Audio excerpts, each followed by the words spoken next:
अस्सलाम वालेकुम, welcome to report card. मैं हूं अफसा कोमल।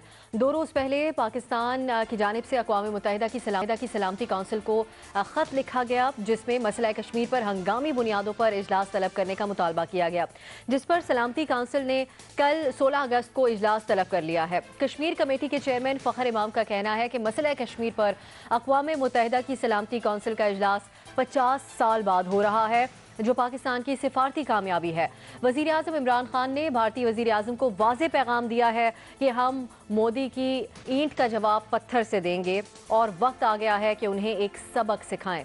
आज़ाद कश्मीर की कानून साज असम्बली में इज़हार ख्याल करते हुए वज़ीर आज़म पाकिस्तान इमरान खान ने कहा कि कश्मीर की पार्लियामान में ऐलान करता हूँ कि मैं आज से दुनिया में आपका सफ़ीर हूँ। वज़ीर आज़म इमरान खान के भारत को वाज़ेह पैगाम और कश्मीर के लिए पाकिस्तान की सिफारती कोशिशों पर हमारा सवाल हमारे पैनल के लिए इस तरह से है। भारत को बड़ी सिफारती शिकस्त, 50 साल बाद मसला कश्मीर सलामती काउंसिल में ज़ेरे बहस आएगा। कश्मीर की दुनिया में आवाज़ उठाने वाला सफ़ीर बनूंगा वज़ीर आज़म। क्या कश्मीर का मसला हल हो सकेगा, हाँ या नहीं? सबसे पहले इरशाद भट्टी साहब की तरफ जाएंगे। इरशाद भट्टी साहब, रूस की तरफ से ये खबर आ रही है, उन्होंने कहा हम इस करारदाद की मुखालफत नहीं करेंगे, चाइना करारदाद का साथ देगा। आप समझते हैं कि इस बार सलामती काउंसिल में से कोई नताइज निकलेंगे इस इजलास से? देखिए, 5 अगस्त 2019 को मोदी जाहिरियत होती है, आज 15 अगस्त है, मतलब 10 दिन हो गए। हुकूमत ने इन 10 दिनों में क्या किया या पाकिस्तान ने इस 10 दिनों में क्या किया, हुकूमत रहने दें। हर सतह पर मोदी जाहिरियत, मोदी जुल्म की मजम्मत की गई, कोर कमांडर कॉन्फ्रेंस हुई, स्ट्रांग मैसेज भिजवाया गया, कौमी सलामती कौंसिल के 2 इजलास हुए, पार्लियामेंट का मुश्तरका इजलास हुआ, मुश्तरका करारदाद हुई, आपने जो डाउनग्रेड कर लिए सफारती ताल्लुकात, तिजारत पे आपने महदूद कर दी, और इसके अलावा दोस्त ममालिक से राबते, आलमी रहनुमाओं को टेलीफोन्स, वज़ीर आज़म के बयानात, ट्वीट्स, और मुजफ्फराबाद जाकर कहना, जो मुझे कल उनके तकरीर का कुछ हिस्सा अच्छा लगा था, मुजफ्फराबाद में जाकर कहना कि मोदी तुम्हारी ईंट का जवाब पत्थर से दिया जाएगा और अब मैं कश्मीरियों का सफ़ीर बनूंगा। और सलामती कौंसिल का इजलास और इस्लामी सरबराही कॉन्फ्रेंस के लिए कोशिशें उन्होंने शुरू की हुई हैं कि हो जाए। और क्या हो सकता है इसके अलावा, पहले मरहले में और क्या हो सकता है, जंग के अलावा और क्या बच जाता है? जंग पे अगले सवाल में मैं बात करूंगा, लेकिन जो कुछ हुकूमत ने किया, जैसे इसे करना चाहिए था, जिस तरह किया, इस पे हमें भी बहुत सारे तहफ़्फ़ुज़ात हैं और हमने इन पे बात की और आइंदा भी करते रहेंगे। मगर जो कुछ हुकूमत ने किया, ज़रा बताइए, 50 इस्लामी मुल्कों में किसी और ने यह किया? अमेरिका, बरतानिया, यूरोप समेत इंसानी हकूक़ के चैंपियंस ने इसमें से आधा भी कुछ किया नहीं। क्यों? क्योंकि सबको अपने मफादात अजीज़ हैं, क्योंकि एक तरफ भारत है, दूसरी तरफ मुसलमान है, मुसलमान का खून सस्ता होता है, सब मफादात का चक्कर है। क्या अब भी हमें यह कहना चाहिए कि कश्मीर पर सौदाबाजी हो गई? वैसे तो मुझे समझ ये भी नहीं आती कि हमारी मकबूजा कश्मीर में क्या हुकूमत थी, क्या मकबूजा कश्मीर में हमारी फ़ौज लड़ रही थी, क्या हम सौदा करने की कोई पोजीशन में थे? तो अगर नहीं थे और तो फिर ये सस्ती और काबिल रहम और काबिल तर्स सियासतें क्यों कर रहे हैं? हमने कश्मीर पर सौदा कर दिया, ट्रंप के ट्रैप में आ गए। कहाँ पाकिस्तान और कहाँ अमेरिका, कहाँ ट्रंप और कहाँ हमारी क़यादत, कहाँ राजा भोज और कहाँ गंगू तेली, क्या पिद्दी और क्या पिद्दी का शोरबा। ये ना करें, झूठ ना बोलें, मुनाफिकतें ना करें, ये खुदा के लिए। कश्मीर पर तो अपोजिशन और ये जो बाकी रहनुमा इनको कहें सियासतें ना करें। और फिर एक और भी मैं सुनता जा रहा हूँ, हम तनहा हो गए हैं जी, अकेले हो गए हैं जी। भाई ये एक दिन में हुए हैं, एक साल में हुए हैं, वक्त करता है परवरिश बरसों, हादसा एकदम नहीं होता।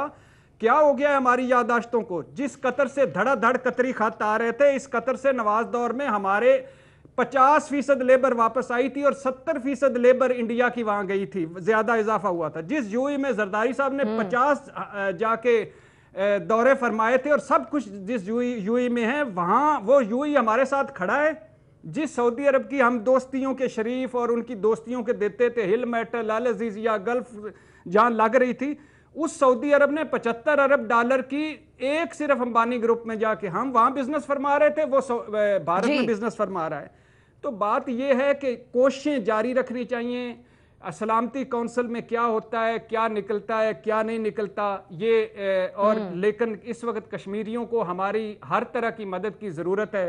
हमें हर दरवाज़ा खटखटाना चाहिए। हुकूमत ने सलामती कौंसिल में भी जा रही है, इस्लामी सरबराही कॉन्फ्रेंस के भी कर रही है, सफारत खानों को और एक्टिव होने की जरूरत है और करने की जरूरत है, होना चाहिए। बाकी रिजल्ट क्या निकलता है ये बाद की बात है, वो कुछ नहीं कहा जा सकता। ये बाबर सत्तार साहब, आपके ख्याल में बहुत से कश्मीर से रिलेटेड मामलात हैं जिनको पाकिस्तान इंटरनेशनल फोरम पर बहुत अच्छे तरीके से पेश कर सकता है। कश्मीर का मुकदमा, आप समझते हैं कि इसमें कामयाबी मिल सकेगी? देखिए, पहली बात तो ये कि मैंने भट्टी साहब की भी तकरीर सुनी है। एक तो हमें अपने आप से कैंडिडली बात करनी शुरू करनी पड़ेगी। एक ही चीज़ में जिसमें वो क्रिटिसाइज़ कर रहे हैं अपोजिशन को कि कश्मीर के ऊपर पॉलिटिक्स ना करें, उसमें ख़ुद वो बता रहे हैं कि मोदी का यार और वो नैरेटिव जो था वो उस वक्त जस्टिफाइड था। तो आपको अगर किसी भी प्राइम मिनिस्टर ऑफ पाकिस्तान के ऊपर आप ये इल्ज़ाम लगाते हैं कि वो कश्मीर का सौदा कर देगा किसी और मुल्क के साथ, एजेंट बन के किसी और का, तो ये इंतहाई फजूल बात है। ये उस वक्त भी फजूल थी जब पिछले वज़ीर आज़म पे लगाई जा रही थी ये इल्ज़ाम, और ये अभी भी फजूल है जब इस वज़ीर आज़म पे अगर कोई बात करे। तो कुछ आपकी इंटरनेशनल रियलिटीज़ हैं। इंटरनेशनल लॉ उस तरह से नहीं फंक्शन करता कि कोई पुलिस फोर्स है जो जाके कोई चीज़ इंप्लीमेंट करा देगी। इंटरनेशनल लॉ तकरीबन इंटरनेशनल मोरालिटी है, और वो ड्राइव किसी कानून के तहत नहीं होती, वो ड्राइव होती है पावर के थ्रू कि किसका कितना वजन है इंटरनेशनल कम्युनिटी के अंदर, उसके लिहाज से ये बात चलती है। तो ये 70-72 साल के रेजोल्यूशंस आज तक इंप्लीमेंट नहीं हुए। हम इसे लेके जा रहे हैं, हम ज़रूर अपनी फतह डिक्लेयर कर दें, लेकिन उस वक्त करें जब एक दफ़ा पता चले कि सिक्योरिटी काउंसिल ने क्या किया है। नेहरू सिक्योरिटी काउंसिल गए थे सीज फायर लेने के लिए, उन्हें सीज फायर की भी बात हो गई, डीमिलिटराइजेशन की भी बात हो गई, प्लेबिसिट की भी बात हो गई, और वो दूसरी दो चीजें वो लेने नहीं गए थे वहां पे। तो इसमें सिक्योरिटी काउंसिल में कुछ भी हो सकता है, पहली बात। दूसरी बात यह है कि हमारा इस वक्त बेस्ट केस सिनेरियो ये नहीं है कि कोई नया रेजोल्यूशन पास होएगा और इंप्लीमेंट हो जाएगा। हमारा बेस्ट केस सिनेरियो ये है कि जो आपकी सिक्योरिटी काउंसिल है ये एक स्टेटमेंट दे देगी कि वही रेजोल्यूशंस जो आर्टिकल 6 के रेजोल्यूशंस थे जिन्हें इंप्लीमेंट कराने के लिए कोई मिलिट्री का तरीका नहीं है, वो रेजोल्यूशंस आज भी वैलिड और बाइंडिंग है। ये हमारा बेस्ट केस सिनेरियो है इस वक्त। और हम क्यों ये करना चाहते हैं? ताकि हम ये कह सकें कि ये मसला जो है, जो भी कुछ इंडिया ने किया है उसके बाद भी, जिस तरह सेक्रेटरी जनरल ने एक स्टेटमेंट दी है और उन रेजोल्यूशंस को उसने रीअफर्म किया, इस तरह सिक्योरिटी काउंसिल भी कह दे तो बात वहीं पे खड़ी रह जाए, लीगली स्पीकिंग एटलीस्ट। उम्मीद हमें क्या है? उम्मीद हमें यह है कि अगले 10 सालों में, 20 सालों में पाकिस्तान की ओवरऑल पोजीशन इतनी मजबूत हो जाएगी इंडिया के अगेंस्ट कि इंटरनेशनल कम्युनिटी हमारी बात सुनना शुरू करेगी और हमारे पास इतनी ताकत आएगी कि हम इस मसले का कोई कश्मीरियों के हक में और अपने हक में कोई फैसला निकलवा सकेंगे। ये इस वक्त हमारी सिचुएशन है। तो मेरा ख्याल है ढोल बजाने की इस वक्त जरूरत नहीं है। केयरफुली हम चल रहे हैं आगे, और इंटरनेशनल कम्युनिटी में इतनी ही बात हो सकती है जितनी बात हो रही है। अल्टीमेटली ये डिटर्मिन होगा कि पाकिस्तान का वजन कितना है और इंडिया का वजन कितना है, और उस किसकी बात इंटरनेशनल कम्युनिटी सुनने के लिए तैयार है। अभी तक तो कोई खास सुनने के लिए तैयार नहीं है। जो इन्वेस्टमेंट्स अरब मुल्कों ने की, जो उनके रिएक्शंस आए, वो भी हमारे सामने है। चाइना अच्छा दोस्त है, कुछ दरवाजे हमारे लिए खोलेगा, लेकिन उससे आगे नहीं जाएगा। बाकी मुल्कों ने अपने अपने इंटरेस्ट देखने हैं। सो ये बात आधी दुआओं के ऊपर है, और आधी ये है कि अल्लाह करे कि सिक्योरिटी काउंसिल ये कह दे कि जो 70 साल पुराने रेजोल्यूशंस थे वो आज भी वैलिड हैं। इधर तक बात है। सो केयरफुली चलें तो हम ज़्यादा बेहतर है। मज़हर अब्बास साहब की तरफ जाएंगे। मायर साहब, बाबर साहब से गुफ्तगू कर रहे थे, इंतज़ार किया जाए कि सलामती काउंसिल में जो करारदाद है उस पर क्या फैसला आता है, उसके पॉइंट्स हैं, उनको देखते हुए आप क्या समझते हैं, किस किस्म का फैसला आ सकता है, रिएक्शन आ सकता है? देखिए, पहली चीज़ तो ये कि ये हमारी सफारती कामयाबी है कि हम मैं ख़ैर 50 नहीं 60 साल बाद ये इजलास हो रहा है, क्योंकि एक्सक्लूसिवली जो मकबूजा कश्मीर पर आखिरी इजलास हुआ था वो 1964 में हुआ था। क्योंकि 65 और 71 में जो इजलास हुए थे वो उसका कॉन्टेक्स्ट जो है वो ज़रा मुख्तलिफ था, क्योंकि दोनों मरतबा पाक इंडिया जंग जो है उसकी वजह से ये इशू आया था। लेकिन एक्सक्लूसिवली मकबूजा कश्मीर पे जो आखिरी इजलास हुआ है वो 64 में हुआ है। तो हमारी ये कामयाबी है कि वो इजलास हो रहा है। अभी ये तय नहीं है कि उस इजलास में करारदाद आएगी कोई या नहीं आएगी, या जो है वो इसको डिस्कस किया जाएगा और कोई एलामिया जारी होगा। तो ये हमें देखना है कि एलामिया क्या जारी होता है अगर करारदाद नहीं भी आती। एलामिया में दो, जिस तरह बाबर सत्तार साहब कह रहे थे, एक चीज़ तो हमारी सक्सेस, हमारी कामयाबी बुनियादी तौर पे ये हो सकती है कि जिस तरह UN सेक्रेटरी जनरल ने अपने बयान में कहा और जिससे हमें खासा हौसला मिला, वो यही था कि उन्होंने कश्मीर को, मकबूजा कश्मीर को एक डिस्प्यूटेड टेरिटरी करार दिया और उन करारदादों का अहाता किया जो करारदादें पास हुई थी पहले। तो अगर इस चीज़ को, उसी चीज़ को आगे बढ़ाती है सिक्योरिटी काउंसिल, उसी बात को आगे बढ़ाती है और इसको डिस्प्यूटेड टेरिटरी डिक्लेयर करती है, भारत से कहती है कि इस चीज़ को, इसको वापस पुरानी पोजीशन पर लेकर आया जाए, तो यह हमारी कामयाबी होगी। दूसरी तवक्को यह है कि जो इंसानी हुकूक की खिलाफ वर्जियाँ हो रही हैं और शदीद हो रही हैं, उस पर गम और गुस्से का इजहार किया जा सकता है और भारत से कहा जा सकता है इसको फौरी तौर पे बंद किया जाए। मीडिया लॉकआउट जो हुआ है उसके हवाले से बात आ सकती है।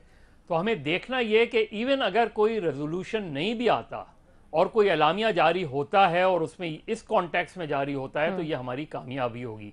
लेकिन जो इनिशियल हमारे एफर्ट्स थे, जो 10 दिन के अंदर थे, उसमें जो ब्रेक थ्रू हमें मिला वो अक़वाम मुत्तहिदा के सेक्रेटरी जनरल का बयान था, जिससे हमें हौसला हुआ। अब चीन ने जो है वो हमें सपोर्ट किया है। रूस ने भी इजलास बुलाने की मुखालफत किसी ने नहीं की। सबसे अहम पॉइंट यह है कि इजलास बुलाने की मुखालफत कहीं से नहीं हुई। तो इसका मतलब यह है कि ये आपकी सक्सेस है। बाकी अब देखना यह है कि इस इशू को अक़वाम मुत्तहिदा की सिक्योरिटी काउंसिल के बाद कहाँ तक बात पहुँचती है, और सबसे ज़्यादा यह है कि हमें अलर्ट रहना चाहिए, बहुत ज़्यादा डिप्लोमेटिकली भी अलर्ट रहना चाहिए। हमारे एफर्ट, जिस तरह मैंने कल भी बात की थी, हमारा मुकदमा मजबूत है और मोदी साहब के हालिया जो इक़दाम से उससे आपका मुकदमा और भी मजबूत हो गया है। अब सिर्फ हमें उसका एक अच्छा वकील बनना है, और ये जो एग्रेशन की पिछले 10 दिन की पॉलिसी थी, डिप्लोमेटिक एग्रेशन, पॉलिटिकल एग्रेशन, उससे आपको इंटरनेशनल इशू को इंटरनेशनल बनाने में आसानी हुई है। जी, लेकिन इस हद तक अभी तक कामयाबी इसको कहा जा सकता है। न्यायी साहब, आपके ख्याल में ख़त में तो अहाता किया गया कश्मीर की सूरत हाल का, अब इजलास बुलाया जा रहा है, आपके ख्याल में अगर बाकायदा तौर पे करारदाद पेश की जाती है तो किन बातों को मद्देनजर रखना होगा, किन चीज़ों पे जोर देना होगा? अब सब पहले तो मैं भी सीनों को भी कर लूँ, क्योंकि मैंने ये देखा है कि कश्मीर के साथ जो है अल्लाह ताला के फजल करम से हमारे एक रेटरिक है। सारी सियासी जमातें कहती हैं कश्मीर में सियासत नहीं होनी चाहिए, और जाते जाते वो कहते हैं एक चपत भी लगा जाते हैं कि ये भी हो जाए। ये जो यूएई और कतर, यूएई ने जो हमारी खिदमत की है, ये जो जीआईटी रिपोर्ट तैयार की है, ये यूएई ने हमें दी है।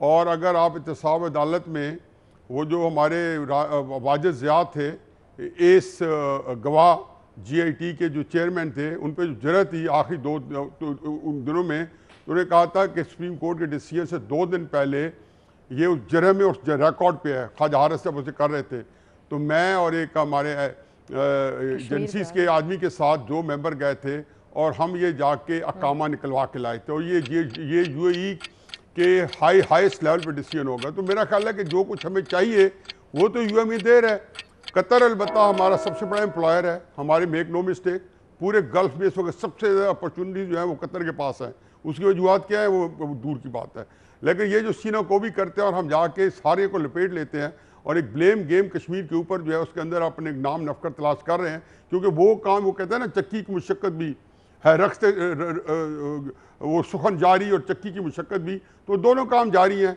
देखें, मेरे नज़दीक जो सिक्योरिटी काउंसिल का इजलास है, ये इटसेल्फ बहुत बड़ी अचीवमेंट है।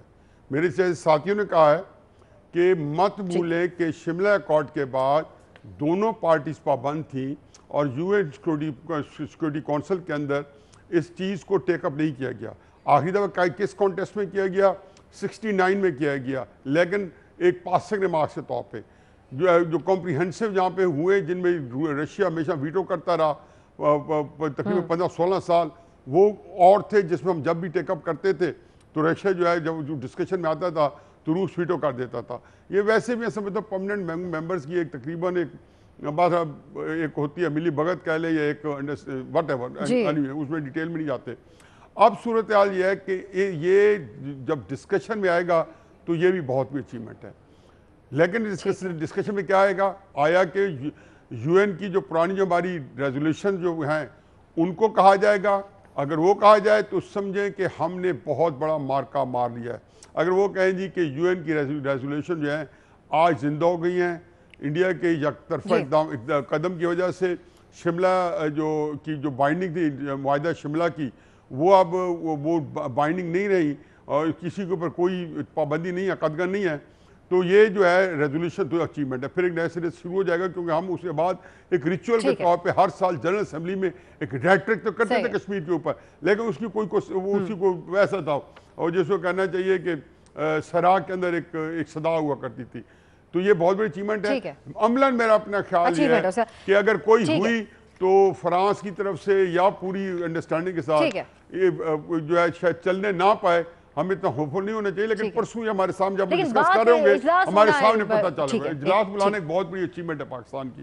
ये सलीम साहब साहब के ख्याल में करना ये कितनी फायदेमंद बात है कि इजलास एटलीस्ट हो रहा है, इसके ऊपर इतने सालों बाद बात होगी सलामती काउंसिल में? देखिए, एक तो इजलास का क्रेडिट और मामले के इंटरनेशनलाइज्ड होने का क्रेडिट अगर किसी को जाता है तो वो मोदी सरकार है। 50 साल में ये पहली मर्तबा हुआ है कि पूरी कश्मीरी क़यादत वो अंदर है, उनको गिरफ़्तार किया गया है। और 50 साल के अंदर वो इंडियन हुकूमत ने पहली मर्तबा ये हरकत की है कि कश्मीर को गैर अखलाकी, गैर कानूनी लिहाज से और इंटरनेशनल लॉज और अपने आइन की खिलाफ वर्जी करते हुए उन्होंने ज़म कर दिया है। तो इसलिए जो क्रेडिट अगर जाता है मामले को आलमी सतह पे उजागर होने का, तो वो कुर्बानी देने वाले कश्मीरियों को जाता है और नरेंद्र मोदी को जाता है। और ख़ुद आप देखें कि पाकिस्तानी मीडिया को तो शायद आलमी सतह पे ना कोई असर होता है, ना हमारी वो क्रेडिबिलिटी है। BBC जो कुछ दे रहा है, बाकी जो कुछ दे रहा है, तो एक तो ये भी फैक्टर हमें ज़हन में रखना चाहिए। दूसरा, इस मरतबा इंडिया ने जो कुछ किया है उस पर चीन भी मोतरज़ है। लद्दाख के मामले पे उन्होंने, ठीक है, हमारे पूरे कश्मीर केस को उस तरह वकालत नहीं की, लेकिन लद्दाख के मामले पे चीन ने भी एतराज़ किया। तो चीन भी सलामती कौंसिल का मुस्तकिल रुकन है। फिर तीसरी बात यह है कि इस मुल्क में जो बाबर सत्तार साहब ने फरमाया कि देखें, हमें अब कम से कम अपनी कौम को हकीकत पसंद बना देना चाहिए। इस कौम के साथ सबसे बड़ा जुल्म ये किया गया है कि उनको कोखले नारों के पीछे लगा दिया है और इस मुल्क में अक़ल की बुनियाद पे और ज़मीनी हक़ाइक़ की बुनियाद पे बात करना मुश्किल हो गया है। अब आप देखें कि शाह महमूद कुरैशी ने एक मरतबा कोई अक़ल की बुनियाद पे और ज़मीनी हक़ाइक़ के मुताबिक बात करने की कोशिश की है तो पूरे मुल्क से उनको गालियाँ पड़ रही है। तो हमें मज़ीद अपने आप को अहमकों की जन्नत में नहीं रखना चाहिए। और जो बाबर साहब ने फरमाया कि आलमी फोरम्स पे फ़ैसले न अदल की बुनियाद पे होते हैं, न मेरिट की बुनियाद पे होते हैं। फ़लस्तीन का मसला कितनी बार सलामती कौंसिल में डिस्कस हुआ है, क्या उसका उनको कुछ मिला? इराक़ का मसला कितनी बार सलामती कौंसिल में डिस्कस हुआ है, क्या उसका उनको कुछ मिला? तो सिर्फ सलामती कौंसिल में डिस्कस होना वो कोई बड़ी अचीवमेंट नहीं है। और दूसरा, जो कल मैंने अर्ज़ किया था, जिस तरह कि इसी सलामती कौंसिल की पहले से चैप्टर 6 के तहत पास करदा करारदादें मौजूद है। अभी तो देखें, आपने भी शुरू में जो इंट्रो में कहा, रूस ने करारदाद की हिमायत नहीं की है। अभी तो करारदाद हम सामने लाया ही नहीं है कि हम करारदाद क्या होगी। रूस ने सिर्फ इजलास बुलाने पे एतराज़ नहीं, ठीक है, उन्होंने अब नहीं किया। अब उधर डिस्कस क्या होता है, मैं तो नहीं समझता कि हम इस सलामती कौंसिल के इजलास से जो पहले वाली करारदादें हैं उससे कोई बेहतर करारदादें अपने हक़ में निकलवा सकती है। अलबत्ता इस दौरान मसलन यूरोपियन यूनियन का जो स्टांस है कश्मीर के बारे में वो चेंज हुआ है। तो मुझे तो ये ख़तरा है कि खुदा न खास्ता कहीं ऐसा ना हो कि हम पिछले से भी ज़्यादा किसी आलमी सतह पे कमज़ोर पोजीशन पे आ जाए। हाँ, अलबत्ता हमें अब उसका इंतज़ार करना चाहिए कि वहाँ से निकलता क्या है। एक अलग पॉइंट है। ज्यादा कॉम्प्लेक्स है इंडिया के मेरे नहीं। मैं तो कहा कि एक एस्पेक्ट ये है कि शिमला मुआहदे के बाद एक जो ये कंट्रोवर्सी थी उसका कितना फायदा होता है, ज्यादा होता है, कम होता है, मैंने उसमें नहीं किया, उसके मेरिट पे नहीं किया। मैंने कहा जी वो एक अच्छा है कि फिर इंटरनेशनल लेवल पे सिक्योरिटी काउंसिल में डिस्कस हो रहा होगा। ठीक है, बिल्कुल यही हमारी तमाम तजियाकारों की राय है। ये ज़रूर साफ़ी साहब कह रहे हैं कि सलामती काउंसिल के इजलास से क्या निकलता है उसके बाद ही कोई नतीजा अखज़ किया जाए, उससे पहले हमें नतीजा अखज़ नहीं करना चाहिए। अभी एक ब्रेक लेंगे, उसके बाद बात करेंगे। वज़ीर आज़म इमरान खान ने मोदी को हिटलर से और नाज़ी नज़रियात से कंपेयर किया था उसके ऊपर बाकी दुनिया क्या तवज्जो देगी उनकी इस बात के ऊपर, बात करेंगे एक ब्रेक के बाद। आज भारत के यौम आज़ादी को कश्मीरियों से इज़हार यकजहती करते हुए यौम सियाह के तौर पर मनाया जा रहा है। मुल्क भर समेत दुनिया भर में पाकिस्तानी और कश्मीरी कम्युनिटी ने कश्मीर में होने वाले भारतीय मज़ालिम के खिलाफ अपना एहतजाज रिकॉर्ड करवाया। लंदन में बड़ी तादाद में लोग निकले, उन्होंने एहतजाज किया। नाजी फौजियों की तरह भारतीय फौज मकबूजा कश्मीर में कश्मीरियों की नस्ल कुशी कर रही है और भारतीय वज़ीर आज़म इस वक्त हिटलर का किरदार अदा कर रहे हैं। वज़ीर आज़म आज़ाद कश्मीर राजा फारूक हैदर के मुताबिक 1989 से अब तक 1 लाख से ज़ायद कश्मीरी अपनी जान की कुर्बान कर चुके हैं। कश्मीरियों को खुराक और अद्वियात से महरूम किया जा रहा है, लेकिन उनकी आज़ादी की जद्दोजहद जारी है। वज़ीर आज़म इमरान खान का कहना है कि मकबूजा कश्मीर में 12 रोज़ से कर्फ्यू नाफिज है और मवासलाती निज़ाम बंद है। मकबूजा कश्मीर में पहले से मौजूद भारतीय फौज और मजीद नफरी तैनात की गई है। अब मकबूजा कश्मीर में RSS के गुंडे भेजे जा रहे हैं। क्या दुनिया खामोशी से मकबूजा कश्मीर में मुसलमानों की नस्ल कुशी देखती रहेगी? जबकि OIC ने भारत से मकबूजा कश्मीर में मजहबी हकूक़ को तहफ़्फ़ुज़ फराहम करने का मुतालबा भी किया है। ऐसे हालात में क्या तमाम मुस्लिम उम्मा यूं ही खामोश तमाशाई बनी या फिर आगे बढ़कर कश्मीर के मुसलमानों के लिए सदाए एहतजाज बुलंद करते हुए उनके लिए अमली इकदाम उठाएगी? सारी सूरत हाल पर हम बात करेंगे अपने पैनल से। सवाल इस तरह से है, मकबूजा कश्मीर में भारत की कश्मीरियों की नस्ल कुशी नाजी सोच से मुतासिर है। वज़ीर आज़म OIC का भारत से मकबूजा कश्मीर में मजहबी हकूक़ को तहफ़्फ़ुज़ फराहम करने का मुतालबा। क्या मुस्लिम दुनिया मोदी को नाजी लीडर समझते हुए कश्मीर के मामले पर साथ खड़ी होगी, हाँ या नहीं? सबसे पहले हम इस मामले में सलीम साफ़ी साहब की तरफ जाएंगे। साफ़ी साहब, आप समझते हैं जो मुआशी माली मफादात भारत के साथ जुड़े हैं बहुत से ममालिक के, उनको बाला रखते हुए, बालाए ताक रखते हुए कश्मीर के ऊपर आवाज़ उठाई जाएगी? देखिए, एक ये जो इस मुल्क में रविश चल पड़ी है कि कश्मीर के मामले को हम अपनी दानिश्वरी और अपने तारीख़ पर अपने अबूर को बेचने के लिए उसकी बीन चढ़ा रहे हैं। मेरे ख़्याल में इससे हमें गुरेज़ करना चाहिए। अब अगर आप देखें तो हिंदुस्तान का जो रवैया है और मोदी का जो रवैया है, तो उसमें आप को हिटलर की झलक भी नज़र आ सकती है, उसमें आपको बोस्नियन मुसलमानों पे जुल्म करने वाले सर्ब्स की झलक भी नज़र आती है, उसमें आपको यानी इंसानियत दुश्मनी के जितने भी अलामतें हैं वो आपको मोदी के रवैये में नज़र आएंगी। इसी तरह जो उनका रवैया है कश्मीरियों से मुतालिक, तो आप कश्मीरियों की जो जद्दोजहद है आप हैरानोगे, उसमें आपको अफ़गानियों की कुर्बानियों की झलक भी नज़र आती है, उसमें आपको बोस्नियन की कुर्बानियों की झलक भी नज़र आती है, उसमें आपको फ़लस्तीनियों की मज़लूमियत की झलक भी नज़र आती है। तो इसलिए खामखा मोदी को और हिटलर को वो एक दूसरे से मुशाबे करार हैं। मोदी अपनी नौइयत का अपना डिक्टेटर है, मोदी अपनी नौइयत का अपना ज़ालिम है, और हिंदुस्तान का जो गासिबाना कब्ज़ा है उसकी भी अपनी नौइयत है, और फिर वहाँ के जो लोगों की जद्दोजहद है उसकी भी शायद तारीख़ में कोई मिसाल नहीं मिलती कि इतनी लंबी जद्दोजहद, इतनी अक्रॉस द बोर्ड जद्दोजहद। किसी ने यासीन मलिक की तरह पहले मुसल्लह जद्दोजहद का रास्ता आजमाया, फिर सियासत की तरफ आया, किसी ने सलाहुद्दीन की तरह पहले सियासत का रास्ता आजमाया, फिर यहाँ पे आया, लेकिन अपने मकसद से फिर भी जुड़े रहे। जी सिंपल हमें ये मामला इस पे कि नंबर 1 जो कश्मीर तकसीम हिंद का नामुकम्मल एजेंडा है, दूसरा हमारा केस इस लिहाज से मजबूत है इस बुनियाद पे कि इंडिया खुद UN में गया है, वो अभी तक उसको नहीं करारदादों पे अमल नहीं कर रहा, तीसरा सबसे बड़ी बात कि कश्मीरी उनकी हक़ खुद इरादियत का मसला है, और हम नहीं बल्कि ख़ुद कश्मीरी अक्रॉस द बोर्ड, अब तो उमर अब्दुल्ला और महबूबा मुफ्ती जैसे लोग भी उस लाइन पे आ गए। तो हमें इसको खालिस ह्यूमन राइट्स का सफारतकारी का मसला बना के, क्योंकि अगर हिटलर और इन चीज़ों की तरफ जाएंगे ना तो फिर कल उधर से वो कर लेंगे बहुत सारी चीज़ों में, फिर इमरान खान साहब और हिटलर और नाजियों की मुशाबहतें भी तलाश की जाएंगी। इसलिए फ़लसफ़े की और तारीख़ की बींड चढ़ाने की बजाय हमें स्ट्रेट और सिंपल अंदाज में सफारती तरीके से अपने केस को आगे बढ़ाना चाहिए।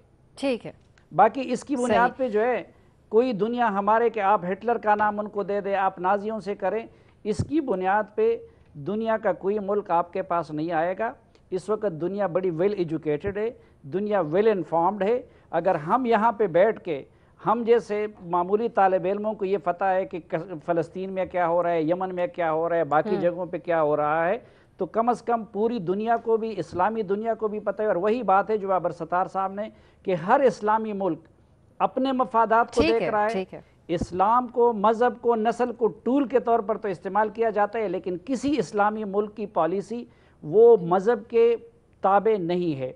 इसी तरह मगरबी दुनिया के या हमारे पड़ोसी ममालिक हो, सबकी पॉलिसी अपने अपने मफादात के ताबे होती है। हम जब तक दुनिया को कुछ देने के काबिल होंगे, दुनिया हमारा साथ देगी। अगर हम लेने वाले होंगे तो दुनिया हमारा साथ नहीं दे सकती। बस ठीक है मज़हर अब्बास साहब, लेकिन कॉन्टेक्स्ट जो है उनका मोदी को हिटलर करार देने का, तो उसके ऊपर आप समझते हैं कि तवज्जो दी जा सकती है मुस्लिम ममालिक की तरफ से? देखिए, आपको इस पूरे मामले में वेस्ट से फिर सपोर्ट मिल जाएगी, मुस्लिम उम्मा से सपोर्ट नहीं मिलेगी। मुसलमान हुक्मरान जो है, उनके जो इंटरेस्ट हैं उसकी बुनियाद पे आपको शायद एक आध कंट्री से किसी जनरल स्टेटमेंट आपकी हिमायत में आ जाए तो आ जाए, लेकिन स्पेसिफिक सपोर्ट नहीं मिलेगी। पहली चीज़, सलीम साफ़ी की बात को आगे बढ़ाते हुए, आप इसको जितना कौम परस्ताना तहरीक बनाएंगे, हक़ खुद इरादियत की तहरीक बनाएंगे, इंसानी हुकूक की बदतरीन मिसालें सामने लेकर दुनिया को बताएंगे कि इंसानी, वो ख़ुद दुनिया उसको नाज़िज़म कहने लगेगी। जब आप वो स्टोरीज़ लेकर आएंगे, वो कहानी लेकर आएंगे, वो दास्तानें लेकर आएंगे जो कश्मीरी जो है वहाँ मकबूजा कश्मीर में जो बाहर नहीं आ पा रही, ज़ाहिर है सख्त तरीन पाबंदी है, सख्त तरीन सेंसरशिप है। ख़ुद हिंदुस्तान के जो सहाफ़ी हैं, जो आज प्रेस कॉन्फ्रेंस में जो बात हो रही थी कि कश्मीर जो है इस वक्त हेल नज़र आ रहा है, उन चीज़ों को हमें उजागर करने की ज़रूरत है। दुनिया को बताने की ज़रूरत है कि ये प्योरली कश्मीर की इंडिजिनस मूवमेंट है, इसमें हर किस्म का कश्मीरी शामिल है इस तहरीक के अंदर। और जिस तरह साफ़ी साहब कह रहे थे कि अब तो वो लोग भी शामिल हैं जो माजी में भारत के साथ अपने आप को अलाइन करते थे। तो आप जितना इसको इस तहरीक को ये रोक देंगे तो दुनिया खुद कहेगी। वो ठीक है, एक एक्सप्रेशन बिल्कुल ठीक है कि शायद आज का नाजी जो है वो नरेंद्र मोदी नज़र आता है और उसका एक बैकग्राउंड है। खुद भारत में बहुत से लोग ये बात करते हैं कि जो एक्सट्रीमिज़म भारत में फैला है, और भारत के अंदर बहुत से लोगों को तो आज यौम सियाह बनाना चाहिए भारत के अंदर, क्योंकि भारत का सेकुलरिज्म ख़त्म हो गया है, भारत के आइन की धज्जियाँ उड़ा दी गई हैं, जो इंसानी हुकूक की बात भारत करता था वो ख़त्म हो गए हैं। तो वहाँ की जो सूरत हाल है, उस चीज़ को आप जितना उजागर करेंगे ये मूवमेंट उतनी होगी। अगर आप ये समझते हैं कि इस्लामिक कंट्रीज जो है वो बहुत ही फोर्सफुली आपके साथ आएंगी, जो माजी में हमने देखा है उसको अगर सामने रखें तो उसकी बुनियाद पे तो हमें नज़र नहीं आता। ठीक है, करारदाद OIC की आ गई, लेकिन स्पेसिफिकली मुझे नहीं नज़र आता। हाँ, दुनिया को बताएं कि इंसानी हुकूक की बदतरीन खिलाफ वर्जियाँ हो रही हैं तो आपको सपोर्ट मिलेगी बहुत ज़्यादा। बाबर साहब, यही बात कि ये कह देना कि नाजी नजरियात हैं, या साबित करना होगा पाकिस्तान को उन सारे हालात को देखते हुए जो कश्मीर में जो मजालिम ढाए गए हैं, न सिर्फ कश्मीर जो मुसलमानों के साथ खुद भारत के अंदर, ये साबित करना ज़्यादा ज़रूरी होगा या कह देना काफ़ी है? देखिए, ये नैरेटिव तो बेस्ड ही वेस्ट को अट्रैक्ट करने के लिए ना। पहली बात ये कि हिटलर को कोई मुस्लिम उम्मा में ख़ास बुरा नहीं समझा जाता, हमारे कौन से कोई डेमोक्रेटिक क्रेडेंशियल्स और इस तरह की चीज़ें हैं। हर जगह हिटलर और नस्ल उसके ऊपर, बेस के ऊपर हमारे अपने बड़े बायसेस हैं। पहली बात ये। दूसरी बात ये कि और बहुत सारे इस्लामिक मुल्कों में हम हॉलोकॉस्ट को डिनाई भी करते हैं कि ऐसा कोई वाक़या नहीं हुआ, क्योंकि एक जूइश कम्युनिटी के अगेंस्ट भी कोई ज़्यादा प्यार मोहब्बत नहीं है हमें। दूसरी बात यह कि दुनिया ने हिटलर का कुछ नहीं किया था उस वक्त तक जब तक उसने बाकी मुल्कों के ऊपर अटैक नहीं करना शुरू किया था। सो डोमेस्टिकली आप अपनी पॉपुलेशन के साथ करते हैं, दुनिया ऐसे परवाह नहीं करती। जब उसने मुल्कों पे हमले शुरू किए, एक वॉर की सिचुएशन क्रिएट हुई, लोगों के अपने अपने इंटरेस्ट थ्रेटन होने शुरू हुए, तो उस वक्त लोगों ने उसके ऊपर तवज्जो देनी शुरू की। यहाँ पे रशिया ने क्राइमिया को एनेक्स कर लिया, खा पी गए, किसी ने बात नहीं की। यहाँ पे हमने 2 बड़ी वॉर्स देखी हैं, अफगानिस्तान के ऊपर हमला हो गया, इराक के ऊपर हमला हो गया, कुछ नहीं हुआ। एक जंग चल रही है मिडल ईस्ट में, अभी दुनिया को कोई उससे फिक्र नहीं है। फ़लस्तीन के साथ क्या हो रहा है वो चीज़ हमारे सामने है। यहाँ पे बर्मा में क्या हुआ और कितने लोग वहाँ से माइग्रेंट्स बन गए हैं और घरों से निकाले गए हैं, इससे दुनिया इन चीज़ों से फिक्र नहीं करती ज़्यादा। हमारा इस वक्त होप क्या है? हमारा होप ये है कि अगर हम इसे इंटरनेशनलाइज करेंगे तो जो एक इंडिया अपना सॉफ्ट इमेज प्रेजेंट करता रहा है पिछले 15-20 साल से कि जी यहाँ पे आए, तिजारत करें, ये करें, वो करें, उसके ऊपर इम्पैक्ट पड़ेगा। उनकी कॉस्ट ऑफ डूइंग बिजनेस बढ़ जाएगी। अगर उन्होंने इकोनॉमिकली ग्रो करना है तो ये चीज़ वो इतनी अफोर्ड नहीं कर सकते। ये फ़ायदा होगा इससे। इसके अलावा क्या फ़ायदा होगा कि लोगों को ज़्यादा पता चलेगा कि क्या हो रहा है वहाँ पे। सिविल सोसाइटी जो नहीं नज़र आ रही इस वक्त इंडिया में अनफॉर्चुनेटली, शायद वो खड़ी हो जाए। जो बाकी माइनॉरिटीज़ हैं, आपके पंजाब में माइनॉरिटी है या आपके सिख हैं, आपके क्रिश्चियंस हैं, बाकी माइनॉरिटीज़ हैं, वो खड़ी हो जाए कि सारे माइनॉरिटी राइट्स का ये इशू बनता जा रहा है। और चौथी बात ये कि आपकी अपनी जो कश्मीरी एक स्ट्रगल है वो मजीद बढ़ेगी। इससे शायद इंडियन सुप्रीम कोर्ट को थोड़ा सा हौसला हो, ऑल्दो सुप्रीम कोर्ट्स नहीं घुसती इस तरह के कामों में, सिक्योरिटी पॉलिसी के अंदर, फॉरेन पॉलिसी में, शायद वो ये फैसला दे सकें कि जनाब ये जो कुछ हुआ ये कॉन्स्टिट्यूशन के अगेंस्ट है। तो जो मोदी की पॉलिसी है कश्मीर की, उसकी इतनी प्रोहिबिटिव हो जाए कॉस्ट, जो ज़्यादा डोमेस्टिकली होगी, इंटरनेशनली नहीं होगी, लेकिन इंटरनेशनल कम्युनिटी भी अगर उसे सपोर्ट करे तो वो कॉस्ट इतनी प्रोहिबिटिव हो जाए कि शायद वो कोई और फैसला करे। ये इस वक्त आपकी बेस्ट केस, हमारा बेस्ट केस सिनेरियो है ना। बाकी तो इंटरनेशनल कम्युनिटी की हम बात करें, मुस्लिम उम्मा की बात करें, वो फिर बात दुआओं पे ही आई हुई है या मिरेकल्स पे आई हुई है कि कोई अचानक चीज़ हो जाए। इस तरह होता नहीं है। और बाकी हमें थोड़ा सा अपने मुल्क में भी बेसिस रिकंसिडर करनी पड़ेगी कि हमारी फॉरेन पॉलिसी, देखिए कश्मीर 50-60% है हमारी फॉरेन पॉलिसी का, सिक्योरिटी पॉलिसी का, और एक ऐसी चीज की है इंडिया ने जो हमारे कंट्रोल में कभी भी नहीं था, अपना कॉन्स्टिट्यूशन तब्दील कर लिया, उससे ये इतना बड़ा क्राइसिस क्रिएट हो गया। तो बेसिस क्या है हमारी फॉरेन पॉलिसी की, ये हमारे पॉलिसी मेकर्स को भी सोचना पड़ेगा। खुद भाई हज में बिल्कुल सोचना पड़ेगा। कश्मीर का कोई जिक्र नहीं था, जो इस्लाम का सबसे बड़ा मरकज है सऊदी अरब, और जिसमें तमाम दुनिया के मुसलमान होते हैं, ये इस मरतबा खुद बाय हज में कश्मीर का कोई जिक्र नहीं था जिक्र। बिल्कुल ठीक, बिल्कुल सही कह रहे हैं। हम ब्रेक की तरफ जाएंगे, लेकिन बार साहब ये पॉइंट आपका जो हम सलामती काउंसिल से मुतालिक कह रहे थे कि रशिया का किरदार क्या होगा, तो ये बहुत ही अहम पॉइंट है कि रशिया का यूक्रेन के साथ इसी तरह का कॉन्फ्लिक्ट था, क्राइमिया पे उसके रशिया ने कब्जा किया, उधर इंतखाब भी कराया, तो रशिया क्या इस मामले के ऊपर कितनी आवाज़ उठा सकता है, ज़रूरी होगा। हम मजीद इसी मामले के ऊपर बात करेंगे एक ब्रेक के बाद।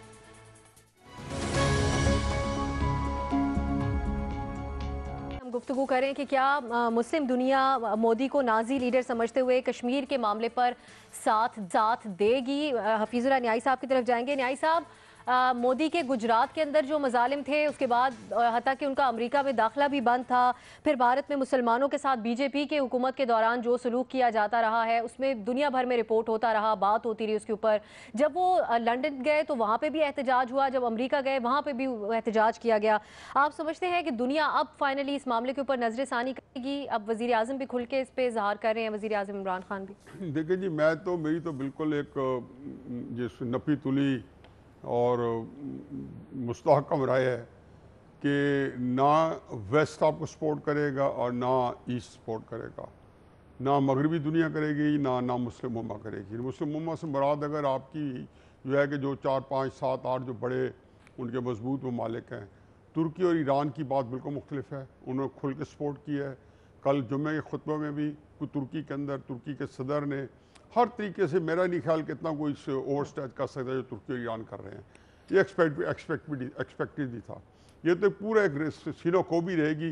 पाकिस्तान में कोई नहीं कहेगा कि हमने ये जो अपना बेड़ा गर्क किया है तुर्की, ईरान, रूस और चीन से दूर जाके, उसके क्या कॉन्सिक्वेंसेस थे आज इनको पता चलेगा। दूसरी बात यह कि इन सब की नानी एक ही है, सारी अमेरिकन पीछे से बैठे हैं, चाहे वो फ्रांस का वोट होगा, चाहे वो बरतानिया का वोट होगा, चाहे अमेरिका का अपना वोट होगा। ये सारी जो इसकी डिसाइडिंग पावर है या जो इन्फ्लुएंस है, असर रसूख है, वो अमेरिका का है। अरब जो है तो अरब जितना आपको पैसा दे रहे हैं वो अमेरिका के कहने पे के दे रहे हैं। इंडिया के साथ उन्होंने जितना बढ़ाया किया है उसके पीछे भी अमेरिकन जो जिसको कहने मोटिवेशन है या प्रोपेलिंग फोर्स जो है वो अमेरिका है। वज़ीर आज़म जो है वो बिल्कुल एक मुतज़ाद बातें करते हैं।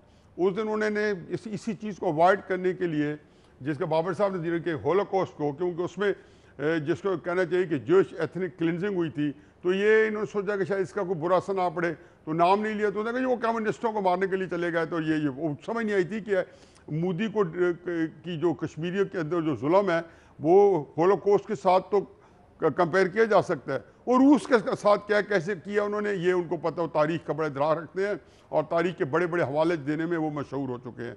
बाकी किस्सा ये है कि बीबी, ये गेम वो है कि जो हम शुरू करने से पहले हार चुके हैं। मैं इसको पिछले 3-4 साल जो है वो मेरी पूरी ज़िंदगी का हासिल कलाम है, जो कुछ कहूँगा निचोड़ है। 4 साल या तो मैं लिख थक गया था 2014, 2015, 2016 के अंदर। मैंने कहा ये वाहिद पहला मौका था पाकिस्तान को इक्तिसादी तौर पे तरक्की करने का, पाकिस्तान को सियासी तौर पे मुस्तहकम करने का, और ये दोनों चीज़ें थी जिसने, और कश्मीर की मूवमेंट ऐसे चल रही थी, इसके अंदर हमारा अपना सूब बढ़ाने का। जब हम अपने तौर पे यहाँ पे सियासी तौर पे गैर मुस्तहकम हो गए, अब वो ब्लेम आज तक मशीर पाकिस्तान टूटा, किसी को नहीं पता कौन जिम्मेदार है। मैंने तो किसी को सजा नहीं देखी। कागल के अंदर हमारा इतना बड़ा फियास्को हुआ, हमने आज तक नहीं पकड़ा। तो आया इसके बारे में भी कभी तयन हो सकेगा, कभी नहीं हो सकेगा। गेम हम हार चुके हैं, हमारे अंदर पास कोई बस की बात नहीं है। आखिरी बात, जो काम कर रही है और वो काम करेगी इंशाअल्लाह।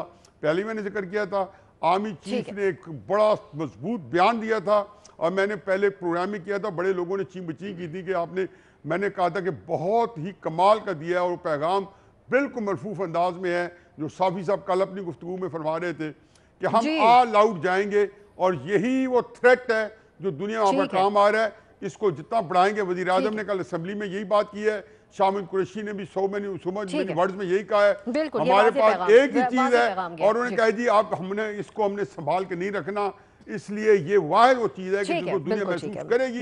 और वज़ीर आज़म ने भी कहा है कि पूरी दुनिया में। जी ठीक है, बिल्कुल आवाज जानी चाहिए। आप कह रहे हैं कि तुर्की और ईरान ने लेकिन सबसे ज्यादा इस मामले के ऊपर साथ दिया है, खुल के बात किया है। शाद भट्टी साहब, आपके ख्याल में माशी मफादात के अलावा क्या वजह ऐसी हो सकती है कि मोदी के खिलाफ मुस्लिम उम्मत से आवाज नहीं उठती? पहली बात तो ये है कि ये इमरान खान को लग पता जाएगा जो उसने हिटलर का इस लफ्ज़ इस्तेमाल कर लिया है। 2-4 दिन अगर बहस इसी तरह जारी रही तो माफ़ी का एक ट्वीट करेगा इंशाल्लाह। दूसरी बात यह है कि ये साफ़ी साहब बिल्कुल ठीक फरमा रहे हैं, इस मरतबा खुतबा हज में अल्हम्दुलिल्लाह कश्मीर गायब था। तीसरी बात यह है कि जो सुप्रीम कोर्ट या इंडियन जस्टिस, वो बाबरी मस्जिद पे भी आपने देख लिया, समझौता एक्सप्रेस पे भी देख लिया, और परसों वीडियो मौजूद थी मुसलमान को कत्ल करने की, वो गाय ले जा रहा था और उसको वीडियो मौजूद थी और कोर्ट ने बरी कर दिया, तो वो भी देख लिया, वो भी अल्हम्दुलिल्लाह एक्सपोज हो चुका है। ये सब वक्ती बयानबाजियाँ हैं। OIC अच्छा ओ है सी, अभी जैसे 2 तकरीरें की मुँह ज़बानी बाबर सत्तार साहब ने, उसमें जो मेन पॉइंट वो यही था कि हमारी औकात क्या है, हमारी हैसियत क्या है, हम हैं क्या, भूखे नंगे कर्जे मांगने वाले, जो हमें तो मुस्कुरा के देख लेते हैं, हम उसकी जेब पे हाथ डाल लेते हैं। तो ये भी एक बहुत बड़ा है फैक्टर है। अगर हमारे पास ताकत होती, अगर हम मुआशी तौर पे बेहतर होते, अगर हमारी कोई सही होती तो बात और होती। दूसरी ये बयानबाजियां, दुख के इजहार, ज़बानी कलामी इhtजाज मुस्तकबिल में भी चलते रहेंगे, मगर सर का वजन पांव पर आएगा। ये जंग मकबूजा वादी वालों को ही लड़ना पड़ेगी। हाँ, किसी ना किसी तौर पर हम उनके साथ होंगे, कभी आगे कभी पीछे, कभी ज़ईफ़ी में कभी आगे, बाकी और कोई मुस्लिम मुल्क नहीं होगा। देखिए, इन मुनाफकाना बयानबाजियों की ज़रूरत ही नहीं थी। आज अगर सऊदी अरब कह दे कि ऐलान कर दे कि मैं भारत से तिजारत ख़त्म करता हूँ, आज ऐलान कर दे, आज अगर खलीजी ममालिक डेडलाइन दे दें कि 370 वाला जो है वापस करें, वरना हम सारी भारतीय लेबर यहाँ से निकल जाएगी, सारे ये जो खलीजी ममालिक हैं, आज अगर तुर्की मलेशिया बाइकआउट कर दें, उर्दवान का वैसे एक मैंने बड़ा उसने ट्रक की बत्ती के पीछे इस कौम को लगाया हुआ है। जज्बाती तकरीरें, अपना मीडिया, अपना जस्टिस, अपने लोग, जिस जो हाल उसने कर दिया तुर्की में, वो भी सारों का, अपना बेटा, अपना दामाद, अपना रिश्तेदार, और आज वो करे ना बाइकआउट करे, तिजारत खत्म कर दे भारत के साथ, मान ले, बातें। ईरान देखो, ईरान हमारे साथ क्या चाबहार, बंदरगाह और सारी तिजारती देखते हैं भारत का। अगर ये सारे कर दें तो पता लग जाए कि भारत को लग जाए, ना वजन पड़े तो मुझे पूछ लीजिएगा। सब नहीं करेंगे, मुनाफिक कर रहे हैं, झूठ बोल रहे हैं, झूठ बोल रहे हैं, सब झूठ बोल रहे हैं, मुनाफिकत कर रहे हैं। बाकी जहां तक जंग का मसला है, मकबूजा कश्मीर के मजलूमों के लिए जंग लड़ना पड़ी तो लड़ेंगे, लेकिन जंगे शहादतें मुसलमानों का जेवर होती है। मगर कोई मुझे ये तो यकीन दिला दे कि जंग लड़ने से हम मकबूजा वादी को आजाद करवा लेंगे। हिटलर हराकू की जंगों और चंगेज खान की जंगों को आप देख लें, जंगों से भरी तबाही वाली देख लें, 2 जंगे अजीम देख लें, एटमी 3 आलमी जंगें, अपनी 3 आलमी जंगें देख लें 72 सालों में। कोई जीता है, कोई हारा है। फिर क्या कजाफी से इबरत नहीं पकड़ी, सदाम से इबरत नहीं पकड़ी? हमने तो कजाफी और सदाम के नाम रख लिए थे अपने बच्चों के, क्या बना उनका, किधर गए वो? और दूसरी बात यह है कि अफगानिस्तान की जंग से कुछ हासिल हुआ? आप फिर जादियों को वापस लाना चाहते हैं, फिर तालिबान पैदा करना चाहते हैं, फिर दाश को लाना चाहते हैं, फिर आप कौम को वही खड़ा करना चाहते हैं जहां से हम निकले थे। ना करें ये मुनाफा। ठीक है, बिल्कुल सही है। हमें क्लोज करना है प्रोग्राम को। इतनी पुरुमीद हमारे तज्जियाकार नहीं थे इस सवाल के जवाब में, सबने नहीं का ऑप्शन लिया है, लेकिन मुस्लिम उम्मत को इस मामले के ऊपर तवज्जो देनी चाहिए इससे पहले कि बहुत देर हो जाए। इजाजत दीजिए नाज़रीन, खुदा हाफिज। मुझे तो आप जानते ही होंगे, मेरा नाम है मिस्टर जीम। अरे अभी तक आपने मेरा चैनल सब्सक्राइब नहीं किया? अरे भाई फौरन सब्सक्राइब बटन पे क्लिक करके मेरा चैनल सब्सक्राइब करें और हाँ, बेल आइकन पर लाजमी क्लिक करें ताकि आपको मेरी आने वाली तमाम वीडियोस की अपडेट मिलती रहे।